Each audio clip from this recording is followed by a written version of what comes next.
ए जी जेड़ा तावला ने गाना बोलिया जी ये बनेगा नया पाकिस्तान असां दी नकल आई है जी ते नाले खान साहब होरां नूं दस्सिया जी जदों आया सी इमरान वदी सी ताड़ी शान वेखो ए नवां पाकिस्तान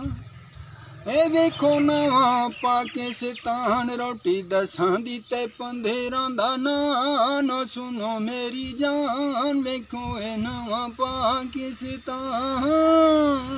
ए वेखो नवां पाकिस्तान आखदे सी तानू घर नवें पा देंगे निसिक आए नए विटा देंगे हुण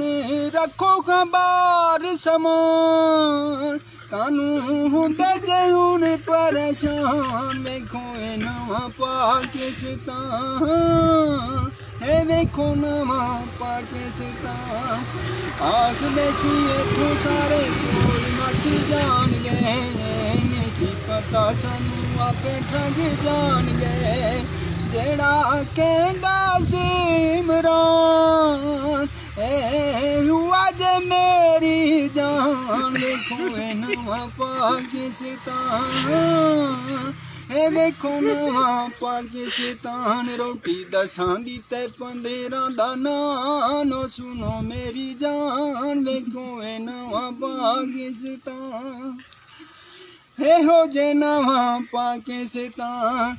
घरों जाइए कम ते कम नहीं जे लभदा घर जदों जाइए बूढ़ी बोने लंबू अगदा हो गए जिंदगी तो हैरान असी होए बड़े परेशान वेखो ए नवां पाकिस्तान ए वेखो नवां पाकिस्तान रोटी दसां दी ते 15 दा नान ओ सुनो मेरी जान वेखो ए नवां